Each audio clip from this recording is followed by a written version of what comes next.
I thought it in my heart that I want to share my experience while pregnant. Um, Things isn't always easy when you're pregnant and things happen.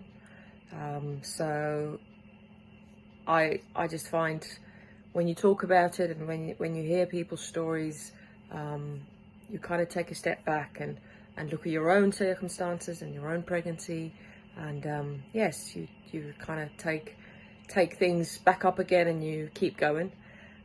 So my second pregnancy started off fairly good. I'm one of the blessed ones. I haven't been sick, or I weren't sick.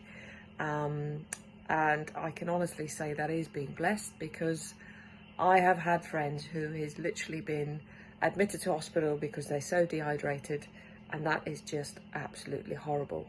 So hats off to all of you who is sick during their pregnancy.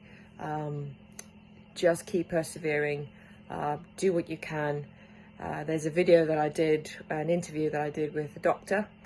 We talked a little bit about nausea while you're pregnant. So go have a look on my page. Maybe she can give you some good tips which you can follow if you haven't had any of those tips. So go have a look. So yeah, I wasn't sick. Things went good. Things grew as they should.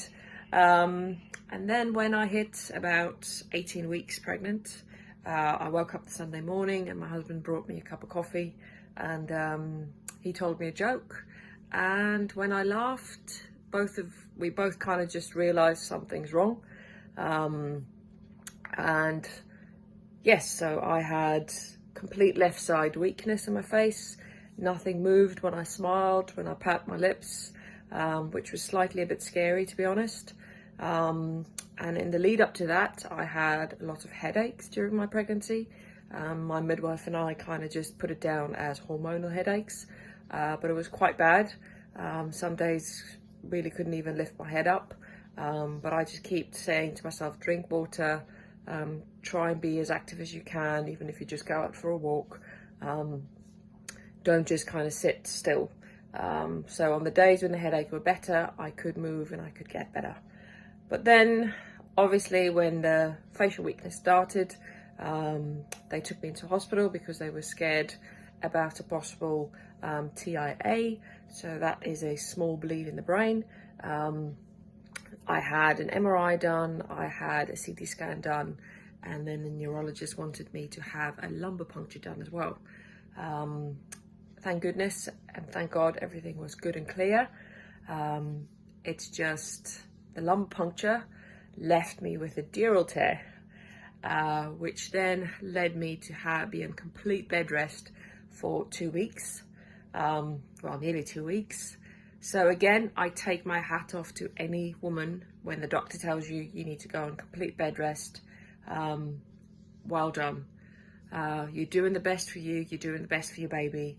It is excellent, because it is very, very difficult. I think I had to time my going to the toilet, literally get there, get a wee done, get back to bed, because just getting up and being in an upright position was excruciating pain, and nausea and vomiting all comes with what they call the lumbar puncture headache. So yes, I was signed off work and then had to stay at home, but gradually started doing my things again. I continued with the videos that I was making for pregnancy, because I knew my body was fully recovered and I felt better after the lumbar punctures healed. And things started off slow. It didn't go quickly, it went really slow, and just gradually kept going, kept pushing until I was all by myself and felt good and it felt excellent. So yes, I kept going.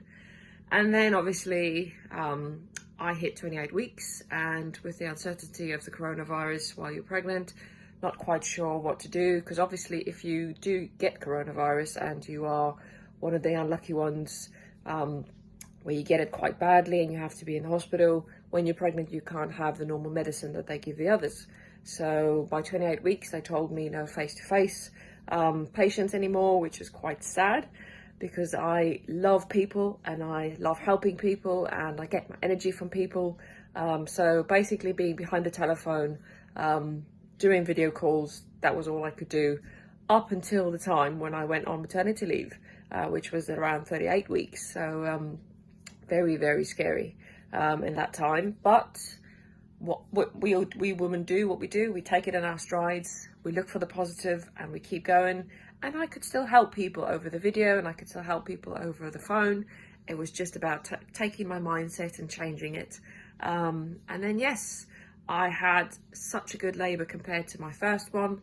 I was up and down stairs just trying to get the labour going, and it felt really good. And I pushed for 20 minutes and she was out. Whereas with my first one, I wasn't nearly as active. Didn't do all these lovely exercises every week, different exercises. And I was in labour for about 3 days. So I can definitely say there is a difference between being nice and active, doing the right exercises, and not doing as much. So yes.